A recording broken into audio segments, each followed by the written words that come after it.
Hello everyone, नमस्कार। आए ना दिन हम अमूमन अपनी डेली करंट अफेयर्स में ये न्यूज़ ज़रूर पढ़ते हैं, सुनते हैं कि रिजर्व बैंक ऑफ इंडिया ने इस बैंक के ऊपर पेनल्टी लगाई। अब रिजर्व बैंक ऑफ इंडिया ये पेनल्टी जो लगाता है ये अमूमन लाखों में भी होती है, करोड़ों में भी होती है, लेकिन ये पेनल्टी लगाता क्यों है, इसके पीछे का कारण क्या है? ये न्यूज़ आज मैं आपको इसलिए शेयर करना चाहता हूँ क्योंकि मैं रिजर्व बैंक ऑफ इंडिया की जब वेबसाइट विजिट कर रहा था तो उसमें उन्हें 29 अगस्त की जो इनके द्वारा अपडेशन है उसमें एक बिल्कुल सीक्वेंस में काफ़ी सारी पेनल्टीज नज़र में आई।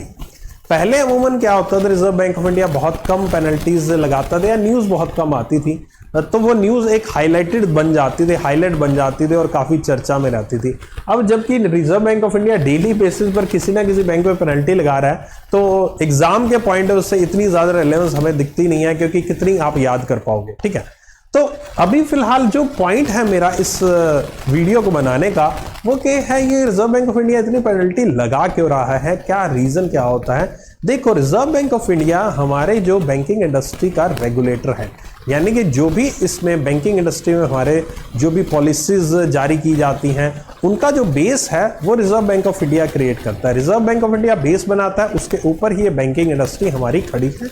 अगर आपने किसी भी तरह से बेस को हिलाने की कोशिश की एज अ बैंक तो यानी कि वो आप रिजर्व बैंक ऑफ इंडिया के अगेंस्ट काम कर रहे हो।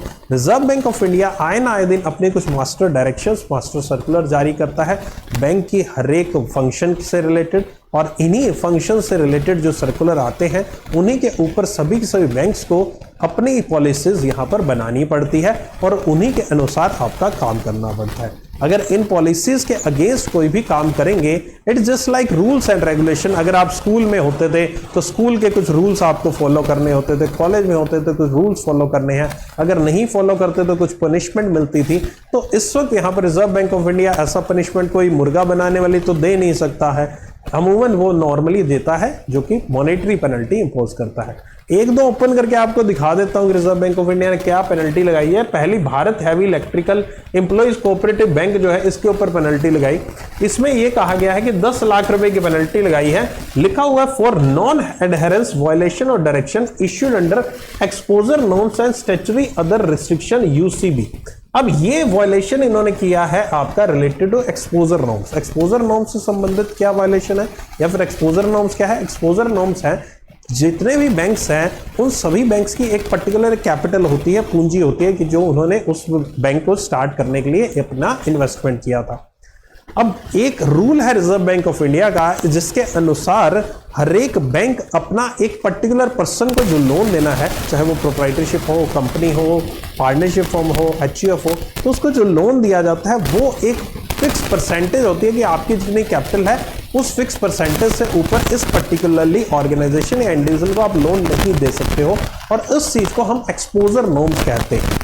ये यहाँ पर वेरी करता है, शेड्यूल कमर्शियल बैंक्स का अलग होता है, यूसीबी का अलग होता है, अर्बन कोऑपरेटिव बैंक का और टाइप ऑफ बैंक्स का अलग अलग यहाँ पर हो सकता है। तो फिलहाल इन्होंने वो एक्सपोजर नॉर्म्स को यहाँ पर पूरा नहीं किया, उसको फुलफिल करने का मतलब उसको ब्रीच कर दिया होगा। किसी एक ऑर्गेनाइजेशन को उन्होंने ज़्यादा लोन दे दिया होगा एक पर्टिकुलर लिमिट से, जो कि रिजर्व बैंक ऑफ इंडिया ने अर्बन कोऑपरेटिव बैंक्स के लिए डिसाइड किया, तो इसलिए इन पर पेनल्टी लगाएगी। अब ये पेनल्टी जो होती है 10 लाख ये बैंक देता है। अब आप में से बहुत सारे लोग ये पूछते हैं कि सर ये पेनल्टी का प्रभाव क्या किसी एम्प्लॉय पे पड़ता है? देखो, reserve bank of India policies निकालता है जिसके बेस पर बैंक्स को काम करना है, तो बैंक्स अपनी भी इंडिविजुअल पॉलिसी निकालते हैं उसी के बेस पर जिसपे आपके एम्प्लॉयज को काम करना है। अब एम्प्लॉयज से कुछ ना कुछ गलती होती है तभी तो ये पॉलिसी में ब्रीच हुआ, पॉलिसी तोड़ी गई, किसी ना किसी इंडिविजुअल बैंकर के द्वारा ही हुआ, तभी तो ये गड़बड़ हुई है। तो बैंकर के द्वारा जो गड़बड़ होती है वो हमारे ऑडिट फंक्शन में आ जाती है, यानी कि जो ऑडिट्स होती हैं, चाहे वो रिजर्व बैंक ऑफ इंडिया के द्वारा की गई, चाहे इंटरनल ऑडिट की गई हमारी, तो जब ऑडिट होती है तो इस तरह की कोई भी कमी पाई जाती है तो डेफिनेटली उस स्टाफ के ऊपर, उस एम्प्लॉय के ऊपर भी सुटेबल एक्शन लिया जाता है। और इसलिए यहाँ पर बैंकिंग सेक्टर में यहाँ पर आपको जो भी काम करने होते हैं बड़े ही सोच समझ के, बड़ी रिस्पॉन्सिबिलिटी के साथ करने होते हैं, ताकि आपके ऊपर यहाँ पर किसी भी तरह की जो भी है एक अकाउंटेबिलिटी जिसको हम बोलते हैं स्टाफ अकाउंटेबिलिटी, वो ना इम्पोज हो। ये स्टाफ अकाउंटेबिलिटी किसी भी तरह की मॉनेटरी टर्म्स में नहीं होती। इसका मतलब ये नहीं कि 10 लाख रुपए पेनल्टी लगाएगी तो स्टाफ से 10 लाख रुपए रिकवर किया जाएगा, नहीं, ये नहीं। मगर स्टाफ के बारे में और बहुत सारी चीजें होती हैं, उनके प्रमोशन से रिलेटेड, उनके सैलरी इंक्रीमेंट से रिलेटेड बहुत सारी ऐसी चीज़ें होती है जो उनके द्वारा यहाँ पर पनिशमेंट एक प्रकार से उनको दिया जाता है। ठीक है, तो ये एक मैंने बताई आपको, और स्टाफ का केस बताया, क्योंकि काफ़ी लोग हमेशा जब भी पेनल्टी न्यूज़ आती है तो हमेशा आप में से बहुत सारे लोग ये चीज़ को मेरे से पूछते हैं कि स्टाफ का क्या होता है। तो स्टाफ को ऐसा होता है, ऐसा नहीं 10 लाख रुपए उससे ले लिया जाता है। अब अगला देखो, सारे नहीं कराऊंगा, जस्ट एक ओवरव्यू दे रहा हूं। नेक्स्ट है एक वॉयलेशन किया गया इनकम रिकॉग्निशन एसेट क्लासिफिकेशन का। ये जो है इनकम रिकॉग्निशन ही एनपीए से रिलेटेड है। अब एनपीए हो जाना चाहिए था कोई अकाउंट, लेकिन एनपीए उसको डिक्लेयर नहीं किया गया। आरबीआई की ऑडिट आई, चेकिंग है, उसमें पकड़ा गया, तो इस तरह की आरबीआई ने पेनल्टी लगा दी। तो ये जितनी भी हैं आरबीआई के पर्टिकुलर सेक्शन होता है उसके तहत यहाँ पर लगाई जाती हैं।